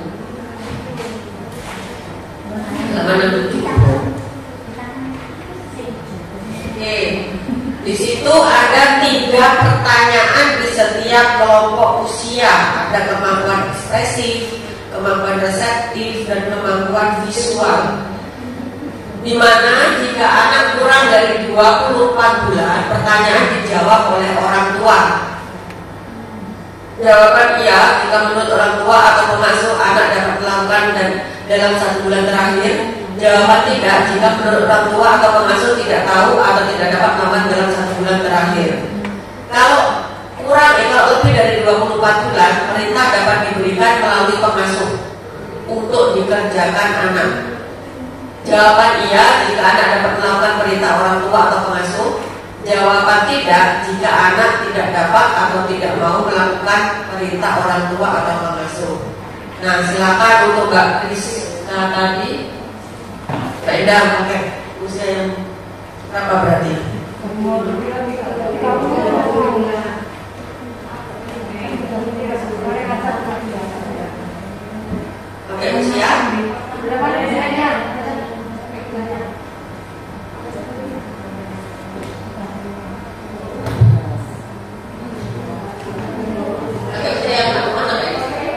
24 sampai 30. Anaknya 31. 31 sampai. Untuk kemampuan ekspresif, apakah anak dapat menyebutkan nama benda dan kegunaannya?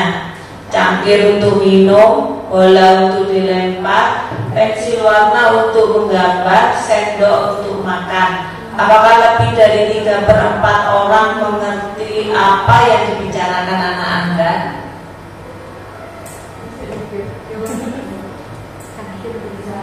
Cangkir untuk minum, ngerti dan ya.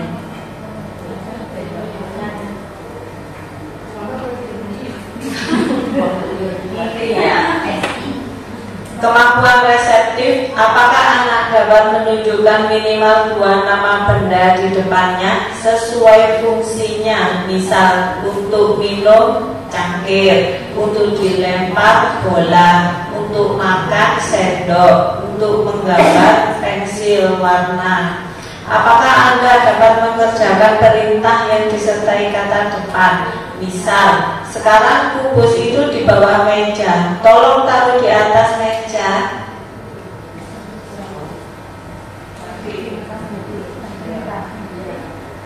Ya, berarti.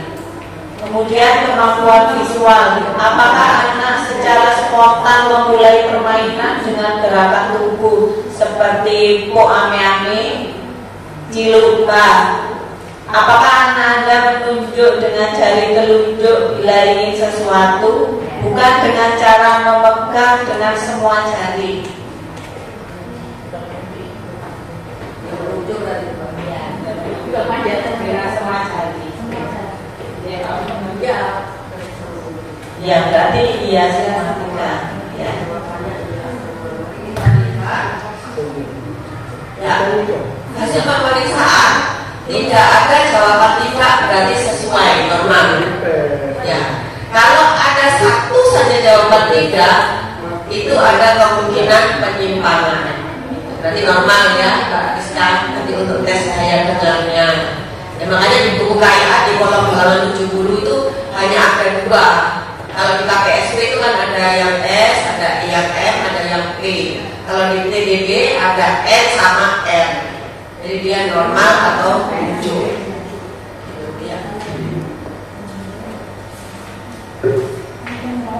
Nih, kalau di sini kalau KPSP kan ada, ya ada yang DS, DM, DT. Ya, kalau TDB ini ada N sama atau M. Normal atau lucu. Jadi dikatakan normal jika tidak ada jawaban tidak. N sama R kalau di UKIA. Kalau misalnya tidak ada jawaban tidak, misalnya N. Kalau ada satu saja itu harus dirujuk. Ya, paham? Paham ya? Jadi tidak ada lagi kalau ditanya, saya dengar pakai apa? Kayak jangan ya. Ada instrumennya, buku. Makanya saya kan bilang buka harus punya buku panduan ini karena kita tidak bisa pakai ini. Nggak punya ini tidak bisa, harus punya. Ya. Oke, kita lanjut. Kita sudah 2 pemeriksaan, KPSP sudah paham, tes daya dengar sudah paham. Lanjut ke tes daya lihat.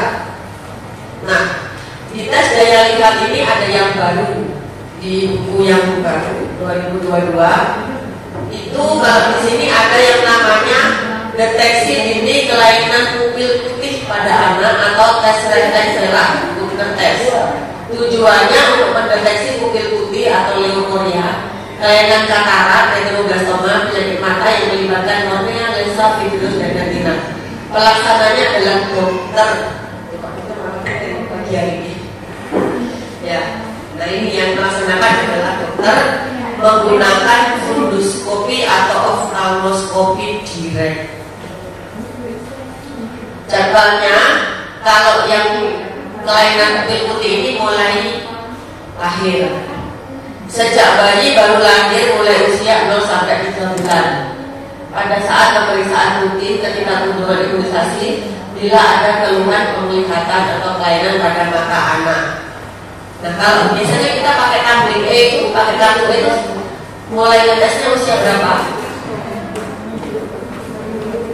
Naik kartu itu. Mulai ngetesnya usia 3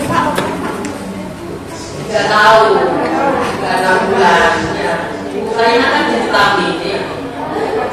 PDL mulai keluar dari zona vitamin kan usianya 3 mulai 3 tahun yang pakai kartu ini. Tapi kalau deteksi di pupil putih itu mulai cara tes refleks merah dilakukan pada ruangan dengan pencahayaan redup atau gelap. Matikan lampu ruangan dan tutup diri atau gorden. Anak duduk di papan orang tua, gunakan fundus kopi atau oftalmoskopi direct. Memeriksa duduk pada jarak 50 cm, pegang alat, kemudian arahkan ke mata. Minta atau alihkan keadaan anak untuk melihat ke sumber cahaya dan arahkan sinar fundus kopi. Di sini ada pertanyaan Pak Agus tadi.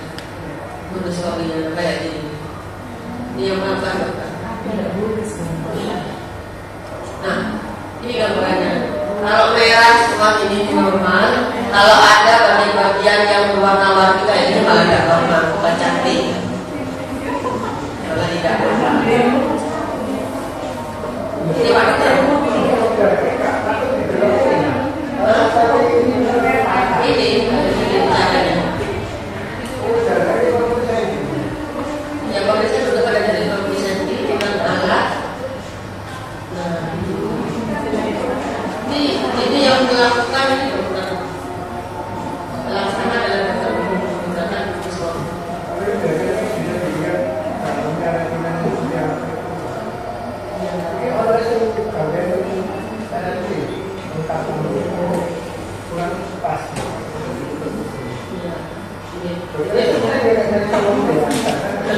Ini anak mulai berbagai harus diperiksa itu. Yang baru kalau dulu udah ada. Nah ini yang sederhana ya untuk tes katakan kognitif. Jadi pakai center. Ini bisa kita lakukan ya. Kemudian bisa melakukan. Jadi di center kalau misalnya ada gambaran putih seperti ini berarti ada kata kognitif ya. Oh iya, jadi memang harus. Oke, kita lanjutkan. Bisa pakai tes blitz kamera, pakai lampu blitz kamera. Di ruangan yang gelap, kemudian kita foto pakai blitz gitu. Bagaimana gambarnya? Pakai sensor nanti. Oke, HP-nya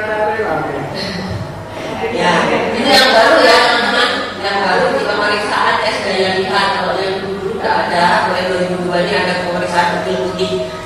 Nah kemudian yang ini adalah tablet E. Tablet E ini mana tadi ini saya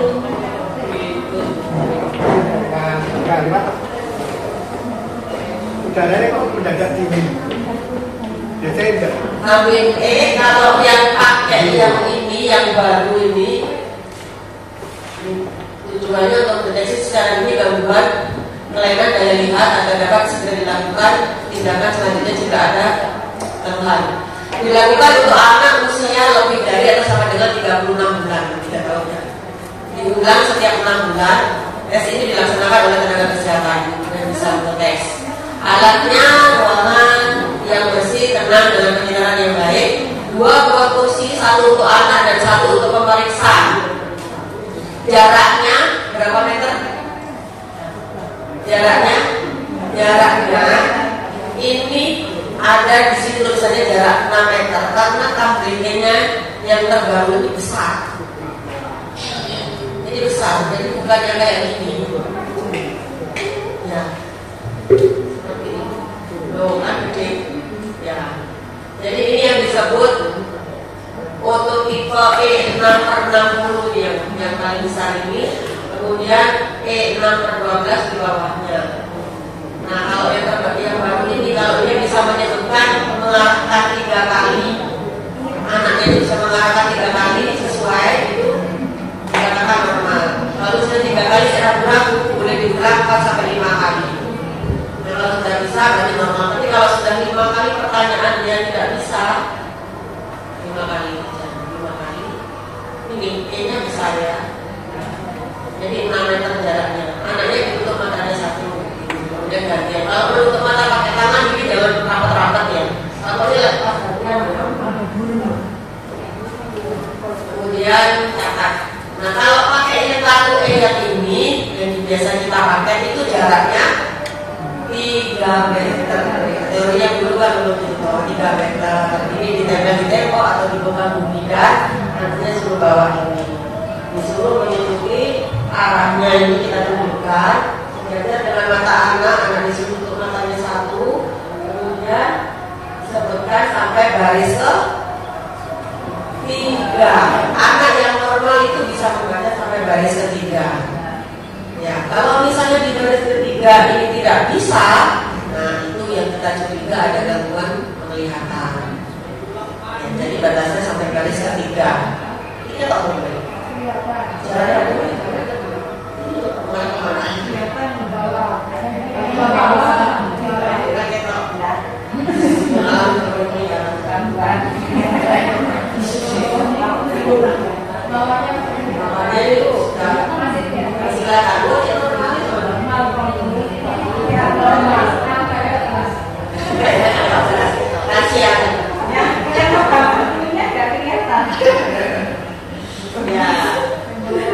Ya, jadi jaraknya berapa tadi? 2 meter sampai garis ke 3. Oke. Ada pertanyaan? Pelan-pelan saja. Dan kita lewati 3 pemeriksaan. KPSP, tes daya dengar, tes daya lihat. Nah, kita lanjutkan ke mental emosional. Deteksi ini penyimpangan perilaku dan emosi atau KMPE. Tujuan mendeteksi secara dini adanya penyimpangan atau masalah perilaku emosional pada anak. KMPE sudah dibuka tanggal berapa?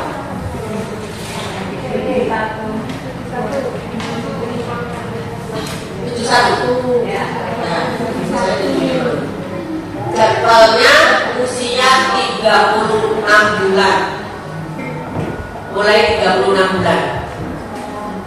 Kuesioner masalah perilaku emosional KMPE terdiri dari 14 pertanyaan.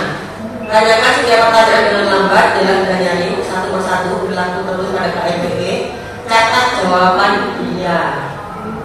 Ya, kalau yang cetakan yang mungkin punya buku yang dulu itu kuesionernya KMME, masalah mental emosional. Nah, setelah cetakan 2016-18 ini kita ke KMPE. Yang terbaru sama pakai KMPE juga.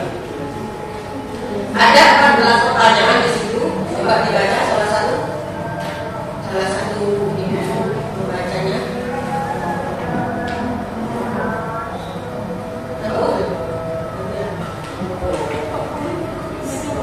Aku di antara ini sama Aziz itu yang mana sih? Yang mana dia?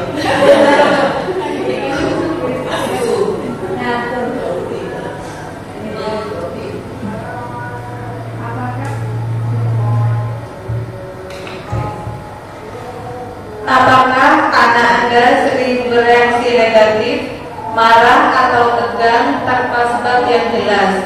Bereaksi negatif contohnya rewel, tidak sabaran, banyak menangis, mudah tersinggung, atau bereaksi berlebihan bila merasa situasi tidak seperti yang diharapkannya atau kemauannya tidak terpenuhi. Normalnya apa namanya? Tidak. Ya, normalnya tidak. Lanjut nomor 2. Apakah anak Anda tampak lebih memilih untuk menyendiri atau bermain sendiri atau menghindar dari anak seumurnya atau orang dewasa? Tidak. Apakah anak Anda cenderung bersikap menentang? Normalnya Tidak. jadi ini normalnya jika tidak ada ianya. Ya, harus jawabannya harus tidak semua. Jika tidak ada jawaban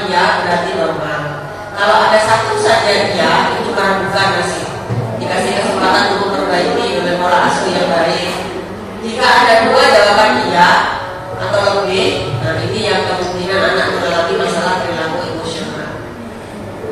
Di budaya juga N atau R, normal atau lucu. Kemudian masih diintervensi ya, dan jangan dirujuk dulu. Jadi kalau sudah merah ini yang dirujuk.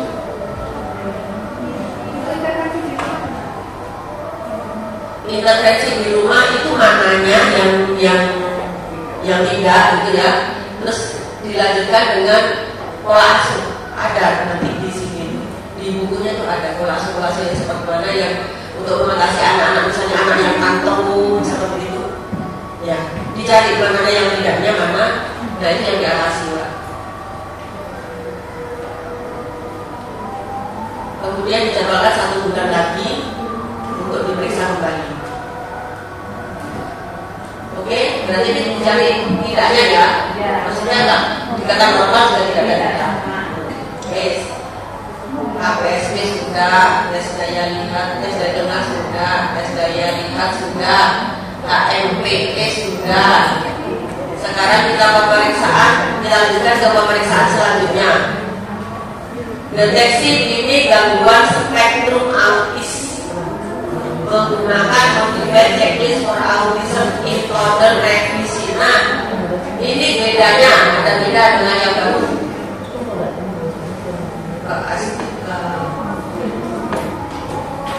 MCAT ya, untuk memeriksa apa? Autis, memeriksa autis.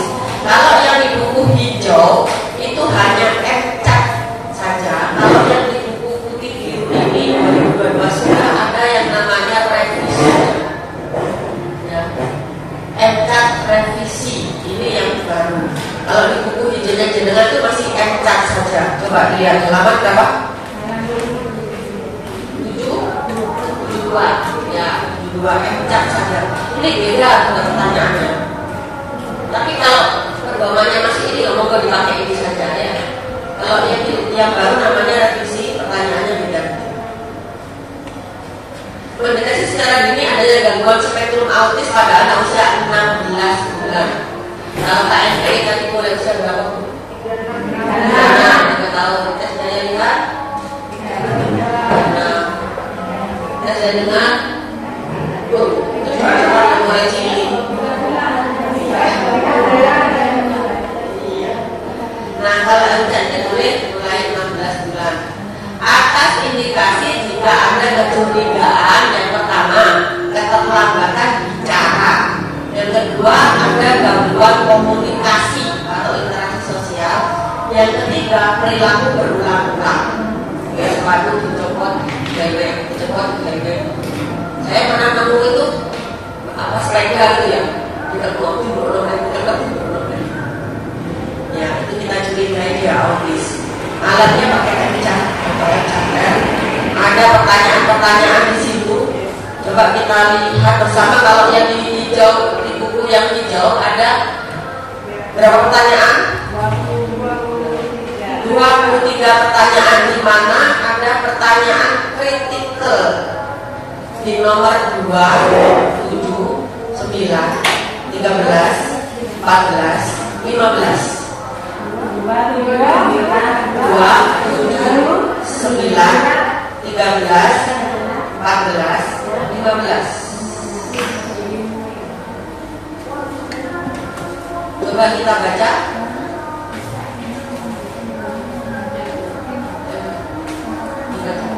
Sampai ada apa?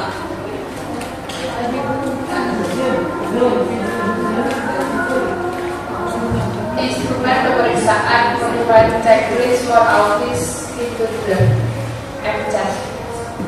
1. Apakah anak sedang diayun, melambung di lutut Anda dan sebagainya? Ya. Apakah anak Anda senang atau tertarik dengan anak-anak lain? Ya. Apakah anak Anda senang memanjat seperti tangga? Iya. Apakah anak Anda senang bermain di luar atau bola umpet? Iya. Apakah anak Anda sering bermain pura-pura, contohnya berbicara di telepon atau bermain dengan boneka atau bermain pura-pura yang lain? Ya. Apakah Anda sering menunjuk dengan jarinya untuk bermain sesuatu? Ya. Apakah anak Anda sering menunjuk dengan jarinya atau untuk mengidentifikasi dia tertarik sesuatu? Ya. Jadi di sini normalnya itu adalah ya. Kalau kita MPE tadi normalnya itu ya. Kalau ini normalnya ya.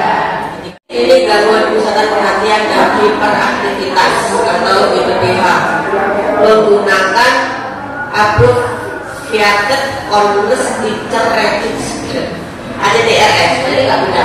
Yang lama meskipun lama dan yang baru pakai ACTRS. Buka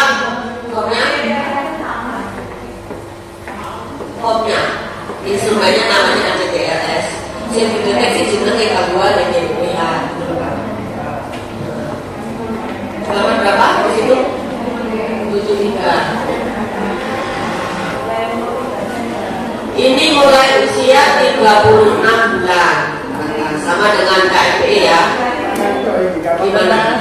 Iya, bukan 36. Sama dengan KFE. Atas indikasi jika dicurigai anak tidak bisa duduk tenang, anak selalu bergerak tanpa tujuan dan tidak mengenal lelah, perubahan suasana hati yang mendadak atau impulsif.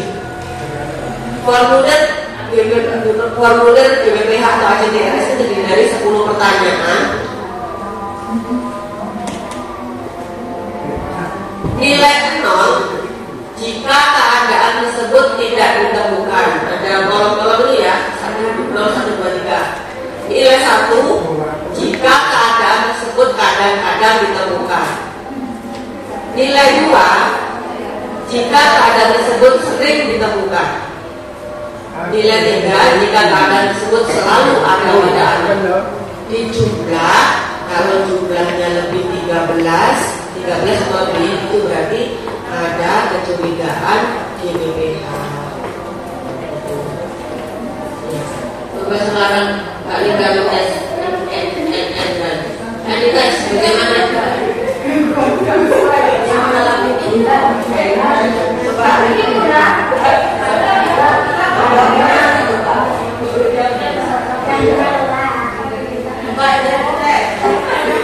Instrumen pemeriksaan GPPH.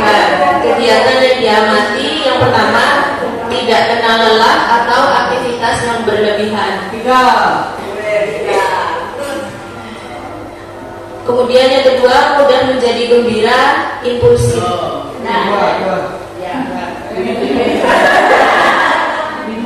Yang ketiga, mengganggu anak-anak lain.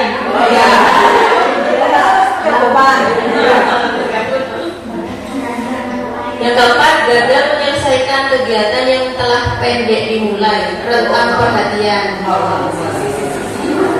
Yang kelima, menggerak-gerakkan anggota badan atau kepala secara berusaha. Yang keenam, kurang perhatian, mudah teralihkan.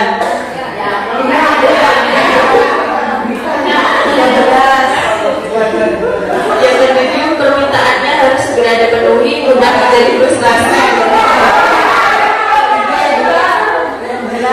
Yang kelima, sering dan mudah menangis. Sembilan, suasana hatinya mudah berubah dengan cepat dan drastis. Terakhir, ledakan kekesalan, tingkah laku eksplosif dan tidak terduga.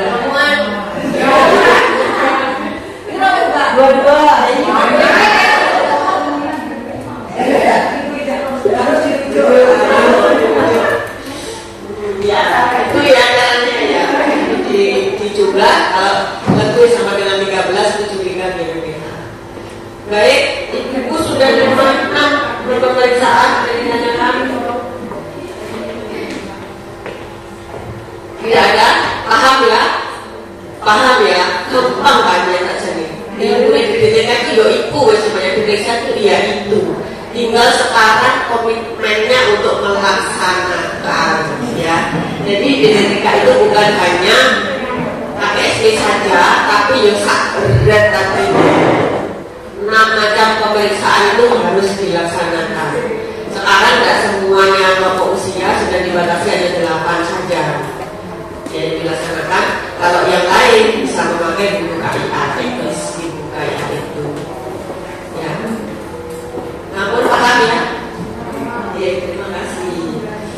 Oke, kalau sudah paham kita, ini refleksnya ya, tanda bahaya jika terjadi kemunduran perkembangan, misalnya kehilangan kemampuan bicara pada anak yang sebelumnya sudah dapat bicara. Ada seperti ini? Ya, sudah pintar bicara, tiba-tiba dia kehilangan mood untuk bicara. Ada, misalnya ditinggal orang-orang yang dicintai, gitu ya, orang terdekat untuk tinggal ibunya, gitu. Nah, itu bisa seperti itu. Atau dia ada ketidakmampuan mencapai tahapan perkembangan sesuai dengan usia. Nah, ini gangguan perkembangan yang sudah ditemukan: efek tabung saraf, bibir suntik, sindrom rubella congenital, talitus equinovarus bawaan yang kaki bengkok itu, hipotiroid congenital, gangguan bicara dan bahasa, selera palsi, sindrom Wyburn, spektrum autis, disabilitas intelektual, GBPH, global development delay. Kalau gangguan penglihatannya ada katarak congenital, strabismus, nystagmus, ada refleksi, gangguan pendengaran, unisensorik dan multilokusi. Ini adalah gangguan-gangguan perkembangan yang sering ditemukan dan harus dirujuk. Oke, ilmunya sudah dapat dari TK. Kita sekarang sudah satu sepemahaman, sudah paham semuanya.